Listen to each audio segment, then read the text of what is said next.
Doutor Mário? Olá. Ei! Olá, boa tarde. Boa tarde, como vai? Tudo bem?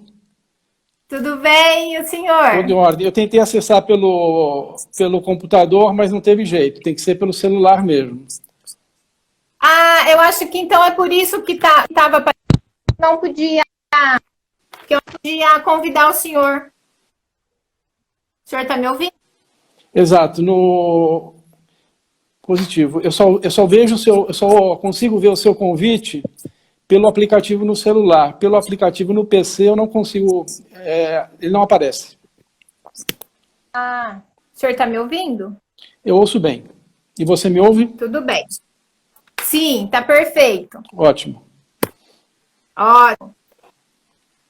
Então vamos começar a nossa live de sábado, Perfeito, vamos com lá. um tema altíssimo nível. Primeiro, eu quero agradecer, gente, o convite, por ter aceito o convite, que o senhor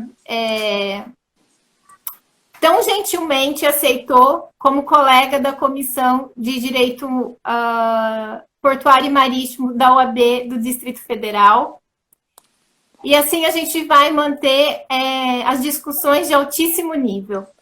Obrigada a todos Perfeito. vocês que estão com a gente nessa tarde de sábado. E envie as perguntas que o doutor Mário vai responder. Principalmente o almirante Murilo, né, doutor Mário? O Almirante Murilo está presente, é? Tá, ele disse que o senhor tinha fugido. Ah lá. De maneira Ele nenhuma, disse de foi o maneira mesmo nenhuma. que aconteceu comigo. Oi? De maneira nenhuma. Um prazer conversar com o Almirante. O Almirante é uma pessoa muito querida. É verdade. O almirante está dizendo que foi o mesmo que aconteceu com ele. Eu acredito que ele também tentou conectar pelo computador, foi por isso o problema. Tá? Descobrimos. Ok, muito bem. Ótimo. Doutor Mário, quer dizer um oi para os nossos colegas que estão aqui com a gente? Quero sim. Eu vou até dar uma passada aqui. Estou vendo a Luciana Guerizzi, estou vendo o Almirante Murilo, a professora Eliane, de quem sou fã incondicional, a Beth da ANTAC. E, bom, enfim, para aqueles que eu ainda não identifiquei aqui, quero mandar um abraço muito grande, é um prazer estar aqui com vocês, nesse momento de reclusão obrigatória, né, praticamente, e é bom a gente espairecer e sempre muito importante a gente discutir o setor, né? Acho que nós todos somos um pouco também apaixonados pelo setor, queremos que o setor evolua e, enfim, é realmente muito.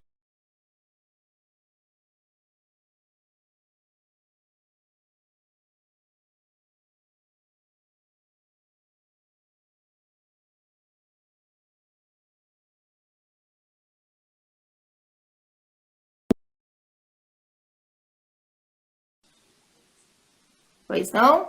Oi? Agora te ouço. Ah, tudo bem. Pois não. Bom, o tema de hoje é sobre... O senhor já terminou as considerações? Já terminei, eu não sei se interrompeu a conexão, mas enfim, em rápida síntese, é bom estar aqui discutindo o setor, é importante a gente conversar a respeito, debater, e principalmente num momento como esse, que vai exigir do Brasil aí uma retomada forte, né, de geração de emprego, de investimento, né, e acho que cabe a cada um de nós dar a nossa contribuição, né? Excelente. Eu vou apresentar o nosso convidado para aqueles que ainda não conhecem.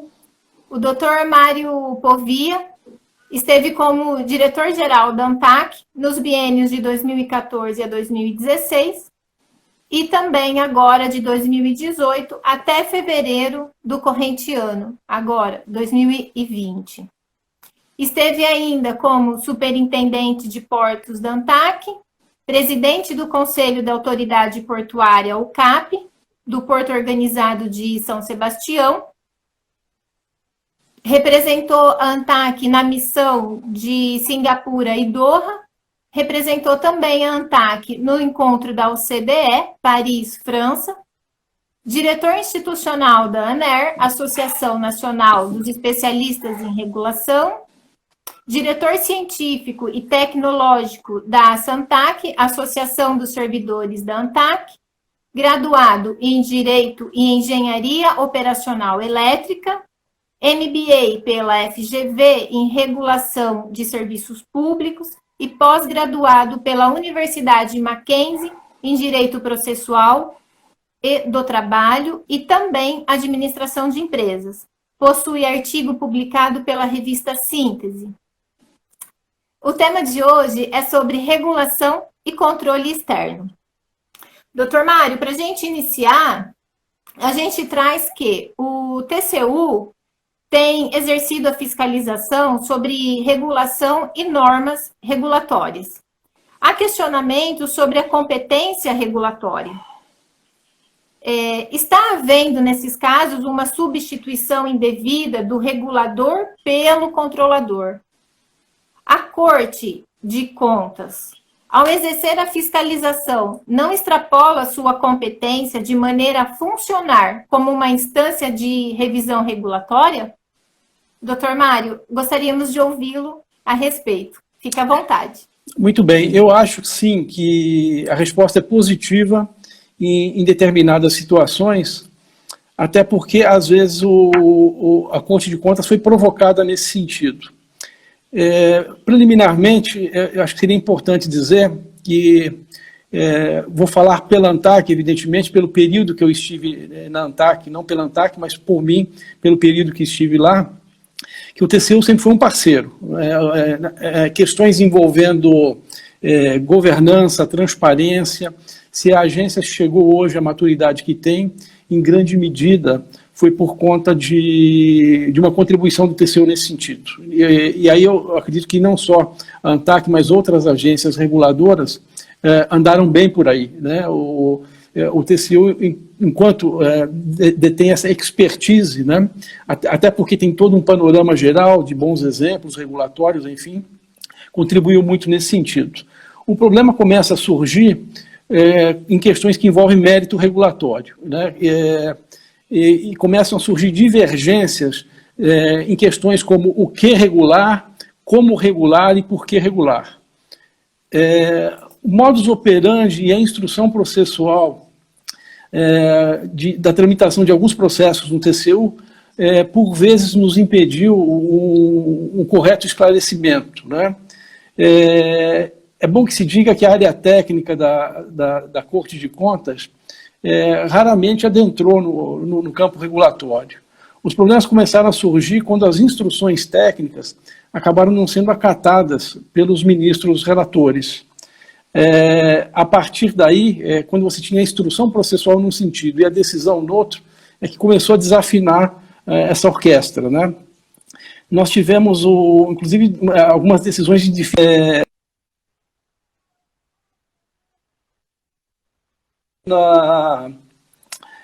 quando você tinha a instrução indo para um lado e a decisão no outro sentido. Nós passamos por uma onda de denuncismo setorial, que passou a utilizar a Corte de Contas, bem na linha da sua pergunta, como uma instância recursal e não como um órgão de controle, o que contribuiu muito para que esse estado de coisas acontecessem. Até que o próprio TCU percebeu isso e hoje, bem da verdade, a situação é bem outra, né?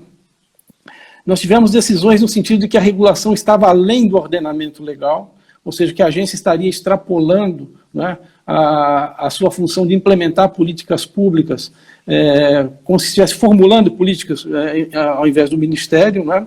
E tivemos decisões em sentido diverso, como se a agência estivesse negligente, né, enfim, ou omissa em relação a alguns pontos, né? Fica difícil, inclusive, aferir o que se quer da agência, né, com posicionamentos assim tão distintos, né?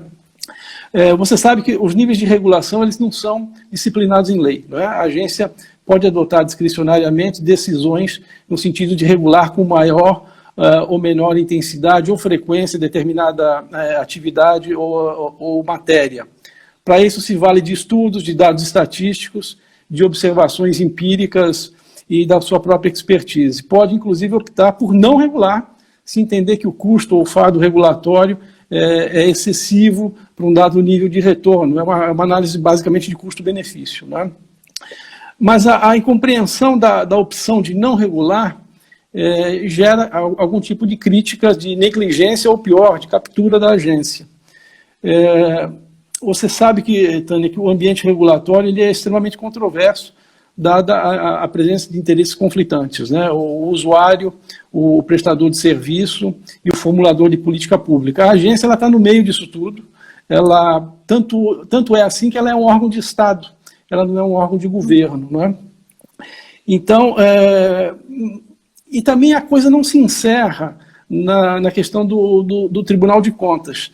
Para além do controle externo, nós temos ainda questões que envolvem conflito de competências entre o órgão formulador de política pública e a agência reguladora, entre a agência reguladora e parte do setor regulado, que por algum motivo ainda está sob controle estatal, e entre as normas regulatórias e decisões judiciais, né? E bem assim, até com outros órgãos, como o Ministério Público, o próprio CAD, às vezes tem zonas de sombreamento com o CAD, por exemplo, com questões de natureza concorrencial. A própria ANTAC viveu isso, vive ainda com a questão do SSL, do THC2. Né? Tudo isso gera insegurança jurídica, instabilidade regulatória e um ambiente de negócios que, não raro, acaba sendo hostil aos investimentos tão necessários no setor de infraestrutura. Eu vejo, contudo, no atual governo, e aqui eu me refiro particularmente ao Ministério da Infraestrutura, ao Ministério da Economia, e faço uma menção especial ao Programa de Parceria de Investimentos, ao PPI, né? Uma articulação muito forte no sentido de buscar uma estabilidade nessas relações. Vejo também no próprio TCU, tanto nas esferas técnicas, que historicamente já compreenderam essa importância, mas também na pessoa de alguns dos seus ministros, uma preocupação muito grande de não adentrar em questões de mérito regulatório, entendendo que as agências têm expertise e competência para isso. Particularmente com relação ao setor portuário nacional, nós temos que reconhecer que olhando no retrovisor, ocorreram muitas irregularidades no passado, o que acabou por estigmatizar o setor. Mas como qualquer outro segmento, temos bons e maus empresários, temos bons e maus servidores públicos, não é? A impressão que eu tive em determinado julgamento do TCU era que alguns ministros já tinham uma ideia pré-concebida de que nada estava certo e nada funcionava bem nos portos brasileiros. E é evidente que é uma visão equivocada e preconceituosa, não é? O setor teve 10 ministros nos últimos 10 anos, né? Então, fica difícil formular qualquer política pública com tamanha alternância na esfera de poder.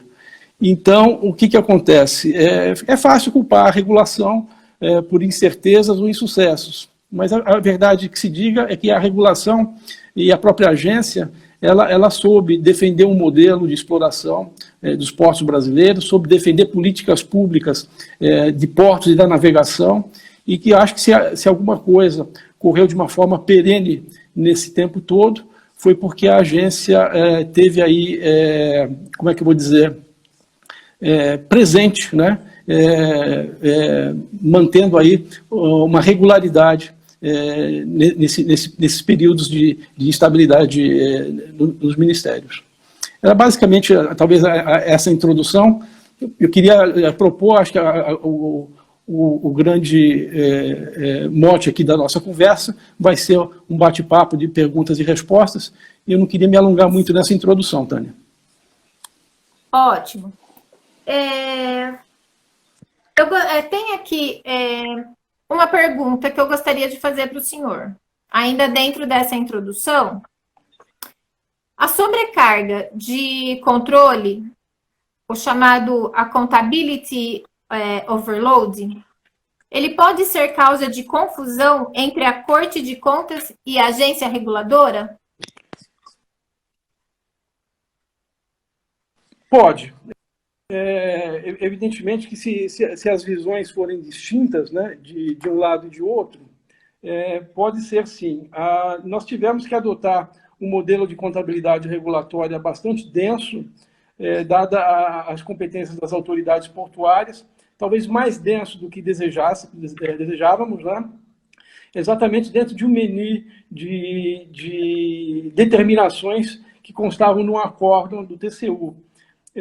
Mas quando está no campo da recomendação, você ainda tem uma margem para discutir. Quando vem no campo da determinação, basicamente, você tem o teu CPF lá, você tem que cumprir.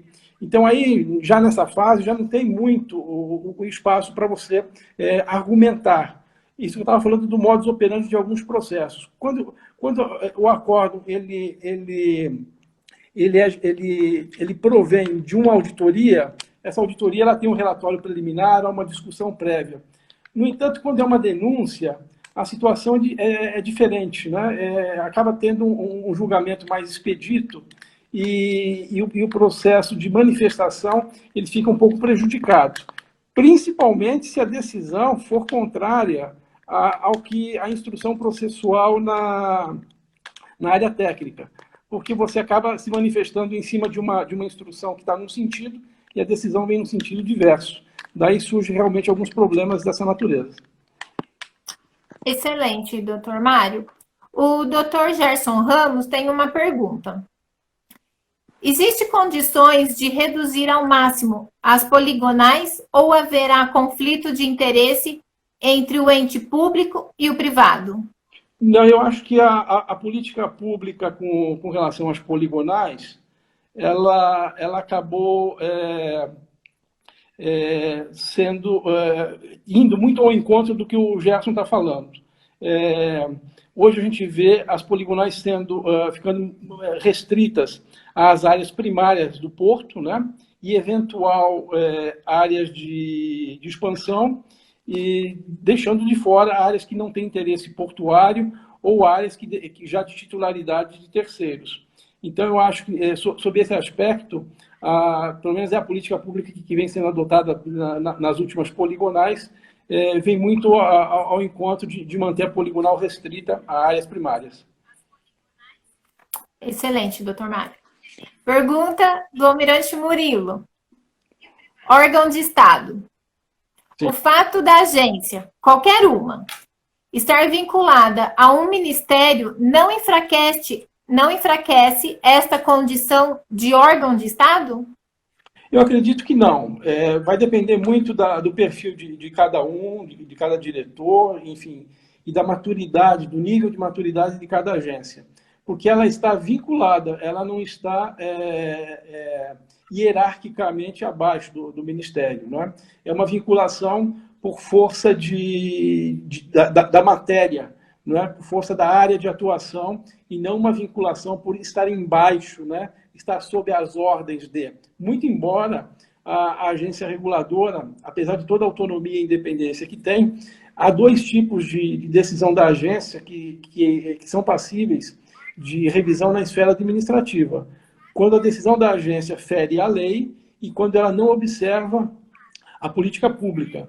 Então, a política pública que é formulada pelo Ministério, ela vincula a agência, ainda que a agência não concorde com a política pública. E nós temos exemplos com relação a isso. A própria questão dos terminais privados, a questão de carga própria, quantas e quantas vezes nós dissemos não a empreendimentos legítimos que o Brasil precisava, não é? Por conta da ausência de carga própria preponderante. Imagine você que na regra anterior a 12.815, uma empresa de logística que tinha como objeto social, por exemplo, a movimentação de granéis líquidos. Não é? Veja, estava no objeto social da empresa. Não é? O simples fato dela não deter a titularidade da carga a impedia de construir o seu porto. Não é? Então, e o Brasil precisando de tancagem, precisando de infraestrutura portuária, e a agência era obrigada a dizer não, porque o decreto 6620 assim preconizava. Então, mas, enfim, nós sempre fomos fiéis à política pública, embora tantas e tantas vezes não concordássemos com ela. Excelente. A doutora Nájila tem uma pergunta. Aumentar o número de diretores na agência de 3 para 5 trará quais mudanças? Eu acredito que, primeiro, uma isonomia com as demais agências, né? eu acho que das 11 agências, a Ancine tem 4 e a ANTAC tem 3. Todas as outras têm 5 diretores. Então, primeiro, eu acho que é uma isonomia que eu reputo como necessária e importante, e acho também que acaba dando celeridade, porque o que acontece? Com 5 diretores, você tem uma distribuição de processos melhor, o que permite também dar respostas mais rápidas para a sociedade, que eu acho que hoje é um dos grandes problemas da ANTAC, né? A gente vinha buscando, e a agência vem buscando isso, exatamente dar respostas mais rápidas, e essa seria, sem dúvida nenhuma, uma medida que daria levaria a cabo essa importante missão. Excelente. Agora a gente tem uma pergunta do Dr. Oswaldo Agripino. Ele diz: boa tarde a todos.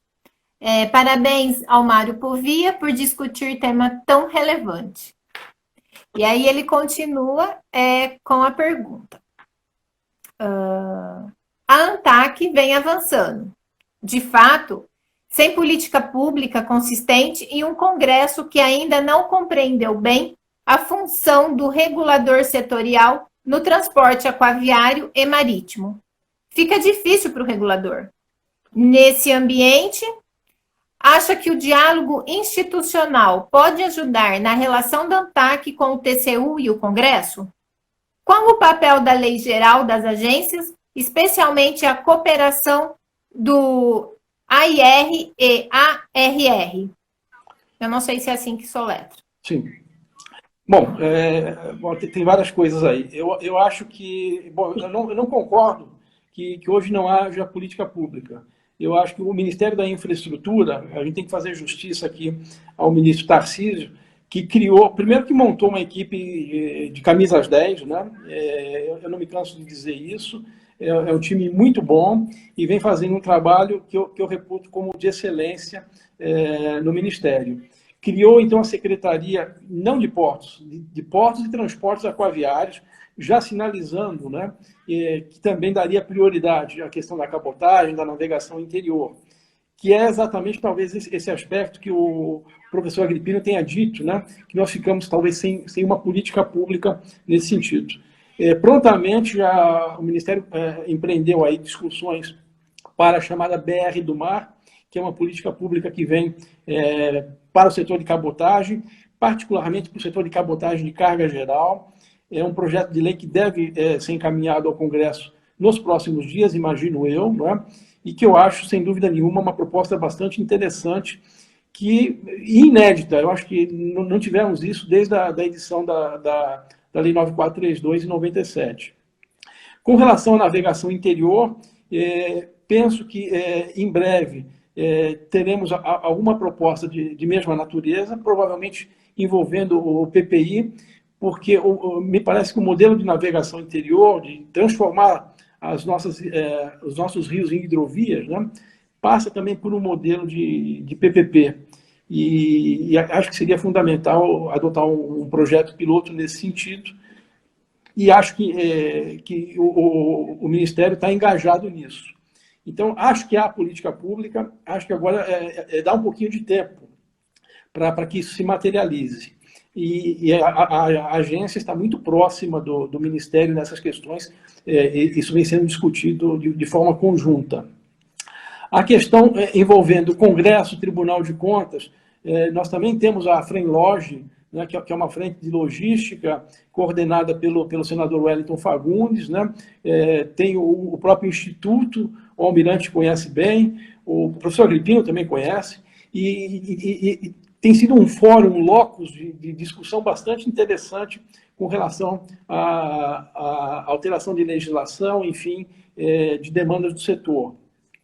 E com relação ao TCU, eu acredito que hoje a conversa com o TCU está muito boa, está muito madura. Eu participei de um evento na Fundação Getúlio Vargas, no Rio de Janeiro. Haviam 3 ministros do TCU, e na conversa que tive com eles, assim, bem informal, percebi claramente uma preocupação deles de não avançar o sinal nessa questão de matéria de mérito regulatório, mas sim também uma outra preocupação de que a agência cumpra com esse mistério, né? Então, é claro que é uma via de mão dupla, né? há que se analisar sempre se a agência está preparada, se está trabalhando fortemente nesse sentido. No nosso caso, me parece, no caso da ANTAC, me parece que nós conseguimos, de alguma forma, mostrar, e aqui eu chamo a atenção no processo das prorrogações antecipadas, né? Mais recentemente, a questão da contabilidade regulatória, teve até uma matéria que a própria ANTAC publicou, que o TCU deu por atendido. Então, acho que a relação hoje com a Corte de Contas está muito boa, e volto a dizer, com o PPI, com ministérios da economia e da infraestrutura, essas próprias reuniões promovidas aí pelo governo no exterior, em Tóquio, Londres, Nova York, né? Dentro de um programa de concessão muito ambicioso que o Brasil tem, é fundamental que nós tenhamos agências reguladoras fortes, né? Que nós tenhamos políticas públicas bem desenhadas e para ao fim e ao cabo, temos aí segurança jurídica, estabilidade regulatória, e eu chamo a atenção que o PPI contribuiu e está contribuindo muito nesse processo. Excelente, doutor Mário. O Almirante Murilo tem mais uma pergunta. Vamos lá. Sobre as poligonais.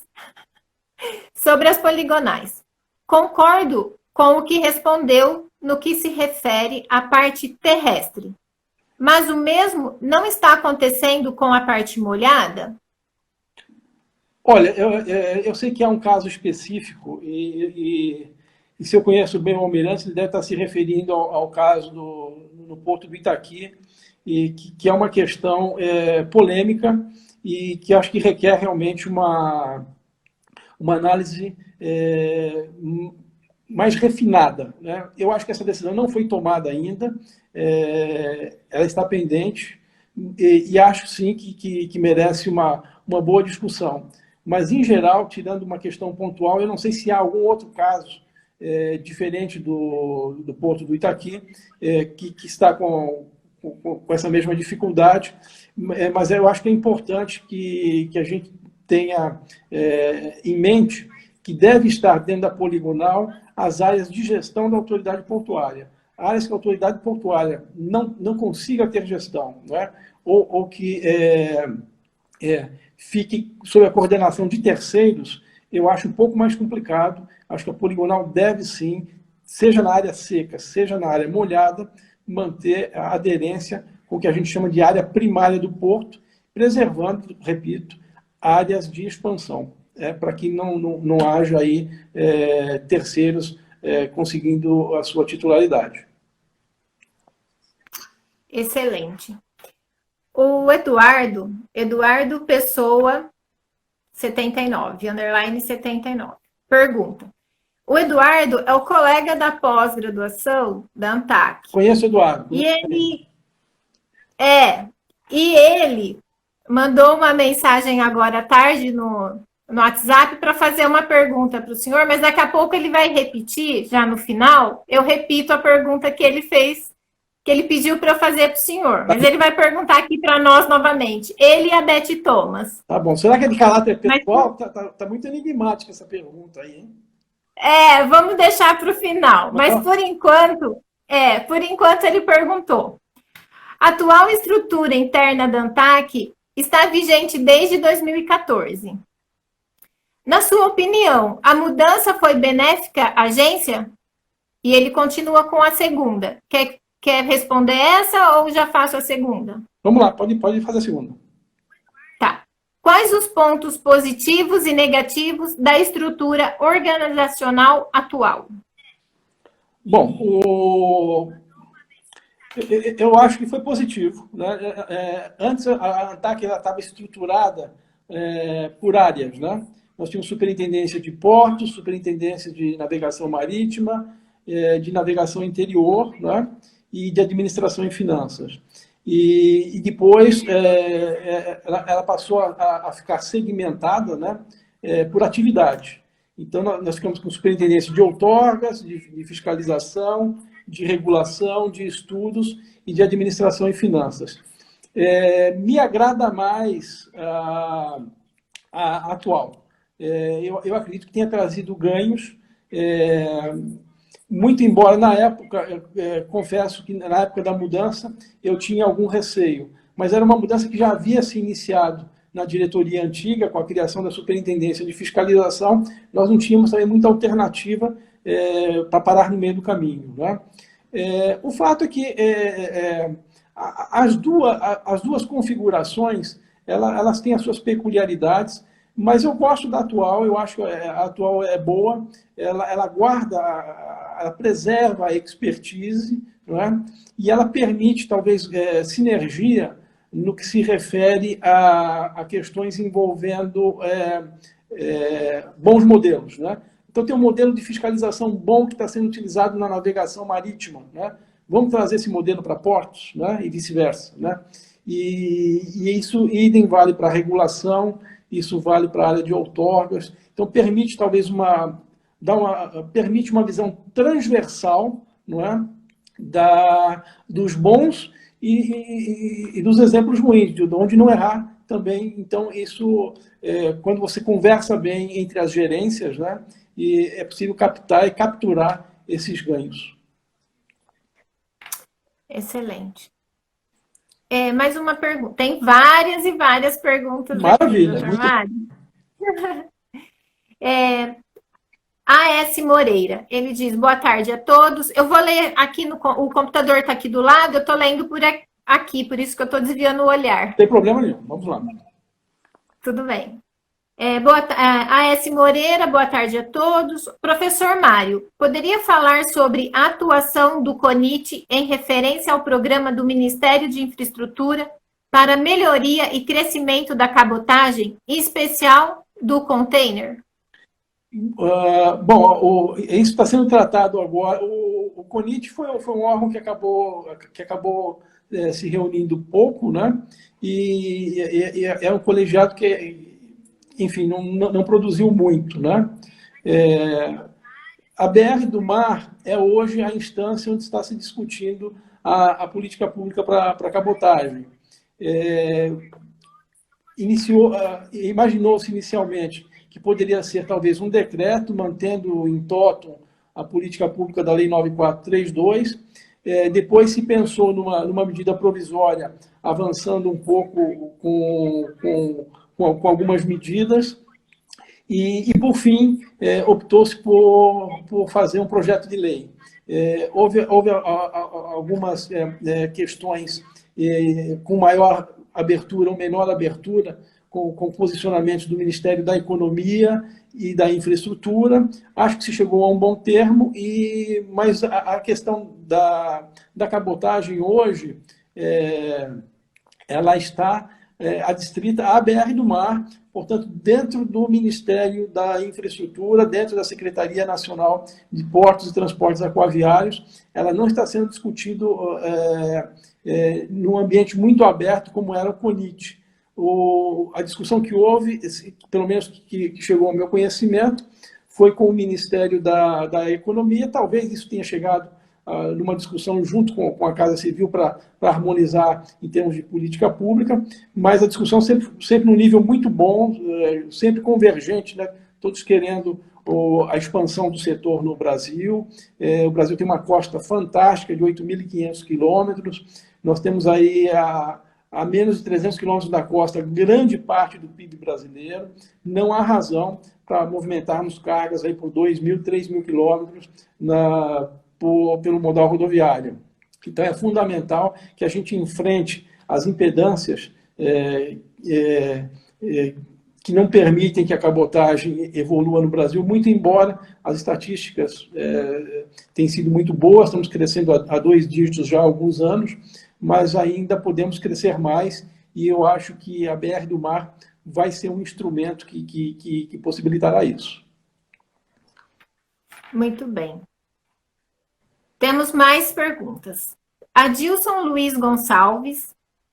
Falando de TUPS, a Lei 12.815 de 2013 permitiu a operação de carga de terceiros, sem estabelecer critérios de distribuição geográfica, o que prejudicou a competitividade de portos públicos. Estes subordinados a toda a burocracia de empresas públicas, a Lei 866 de 93, TCU judicialização, ingerências políticas, etc. Como a ANTAC avalia este quadro? Eu preciso esclarecer aqui que o meu mandato como diretor da ANTAC, ele terminou em fevereiro, não é? Eu estou, inclusive, no período de quarentena e não posso falar pela ANTAC, não é? Então, tudo que eu estou falando aqui hoje são opiniões pessoais, né? Reporto, né, a alguns fatos ocorridos no período que fui diretor da agência, não é? Mas, evidentemente, não devo e não posso falar pela agência. Então, eu vou falar por mim, a percepção que eu tenho é que os modelos não são excludentes, não é? Acho que a competição portuária ela é positiva e acho que essas assimetrias, inclusive o Tribunal de Contas da União está atualmente fazendo uma auditoria exatamente para cuidar dessas questões, não é? E o que nós esperamos, todos nós, é que prevaleça um modelo de menor burocracia. Então, a gente espera evoluir no modelo de menor burocracia nos arrendamentos, um modelo que permita uma maior facilitação de investimentos, né?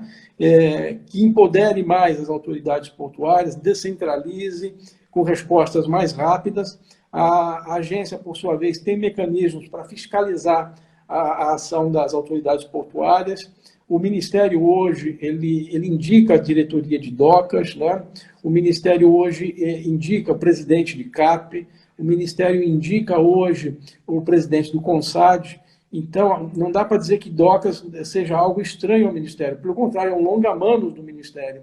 Então, eu acho que nada mais justo do que retornar hoje às autoridades portuárias aquelas competências que lhe foram retiradas em 2012. Mais do que isso, acho que, inclusive nos portos delegados, pode-se fazer contratos de gestão, dados que esses portos, apesar de federais, estão sendo administrados por estados e municípios, e colocar nesse contrato de gestão tudo que o Ministério deseja daquelas autoridades portuárias. E também descentralizar por aí. E deixando com o Ministério realmente aquelas atividades mais nobres, né? Que é planejamento, política pública, definição das poligonais, master plan, PDZ, enfim, essas questões mais nobres, porque, claro, o Ministério tem recursos humanos limitados, né? Se começar a discutir reequilíbrio, alteração de titularidade, qualquer aditivo de contrato de arrendamento, licitações, você acaba mobilizando muita gente nisso, que é uma estrutura densa no Ministério, não é? E muito retrabalho também do Ministério com a agência reguladora. Eu penso que a descentralização seria uma medida muito boa neste momento. Excelente. Nós já estamos na reta final, doutor Mário. Tem várias perguntas, eu vou fazer mais uma. Do Newton Naval. Parabenizo a palestra do Dr. Mário. Gostaria de saber quais exemplos internacionais podem ser considerados para comparação em relação a PPI para hidrovias. Ele disse, professor Newton Narciso Pereira, UFF. Muito bem. Eu acho que o grande paradigma que a gente pode seguir é o modelo do Mississippi. Eu acho que é algo que funciona muito bem. O Mississippi sozinho faz quase o mesmo volume de carga que o Brasil inteiro faz, para você ter uma ideia, né? E eu tive a oportunidade de visitar o Mississippi, funciona muito bem, mas não necessariamente adotamos o mesmo modelo de gestão. O Brasil tem uma série de peculiaridades. Se você me perguntar qual modelo de gestão é ideal para a hidrovia no Brasil, eu não sei. Eu tenho muitas dúvidas, por isso que é necessário iniciarmos o processo, né? Buscarmos a discussão, pegarmos uma hidrovia para o projeto piloto, pode ser Madeira, Tietê, Paraná, Paraná-Paraguai, enfim, qualquer uma delas, né? E trabalharmos isso. A minha preocupação que eu vejo é na questão do retorno. Eu penso que se nós formos pedagiar as cargas para dar retorno a esse concessionário, a gente começa mal o modelo, né? A gente primeiro tem que oferecer um modelo que funcione para captar essas cargas, tá certo? E num segundo momento, né, no médio prazo, aí sim, pedagiar, mas já dando o retorno a esse usuário. Retorno em que sentido? Navegação 24 horas por dia, não é? Segurança na navegação, ou seja, uma atividade de comunicação, de patrulhamento, para que não haja roubo de cargas, né? Segurança no sentido operacional também, para que haja sinalizações, não é? Que permita, como disse, a navegação 24 horas por dia, e mais do que isso, 365 dias por ano, que permita, inclusive, a navegação em períodos de seca, o que vai envolver, seguramente, algumas obras que não são baratas, não é? E que talvez, se deixar isso por conta para a carga pagar, talvez inviabilize num primeiro momento. Daí que me parece que o ideal seria iniciarmos esse modelo com uma espécie de parceria privada, patrocinada, né? Talvez tirar do DENIT hoje uma parte do seu orçamento posto para as hidrovias e fazer disso uma remuneração do concessionário. Mas isso é só uma hipótese. Eu acho que isso tem que ser estudado, tem no assunto que pode contribuir nessa discussão, mas é chegada a hora, nós não podemos mais adiar isso, né? Eu acho que essa política pública, esse modelo, o governo está devendo, e é importante que a gente evolua por aí. Excelente, doutor Mário. Deixa eu ver, tem várias outras. Será que dá tempo de mais uma pergunta? De responder mais uma? A gente tem 10 minutos. Você que manda, Tânia. Vamos, por 10 minutos, acredito que dá para a gente ir no mais uma pergunta. Adilson Luiz Gonçalves, indústrias próximas a portos são padrão. Nos portos mais competitivos, como implantar indústrias a portos com tantas restrições ambientais, sobretudo em áreas de Mata Atlântica? Muito bem, é aí que eu digo que é a política pública, não é? E acho que nessa questão o PPI, que tem gente craque na área do meio ambiente, aqui não vou citar nomes para não me comprometer, mas tem gente muito boa na área de meio ambiente no PPI, que pode contribuir muito com isso. E a gente pensar também em licenciamentos holísticos, né? Pensando corredores logísticos, PDZ de portos. Não dá mais para a gente pensar em licenciamento fracionado, inclusive sobrecarregando o órgão de meio ambiente. Não é? Quando você tem isso bem planejado, bem mapeado, você licencia o corredor inteiro e aí aproveita disso para também licenciar essa ocupação paralela, né, de indústrias que vão se valer do escoamento hidroviário. Então, isso é possível, sim, claro, com toda a lógica, ninguém quer agredir meio ambiente, ninguém quer destruir Mata Atlântica, né? Isso tudo tem que ser muito bem planejado, essas áreas têm que ser bem estudadas, mas isso é planejamento, né? A gente precisa também de uma política industrial.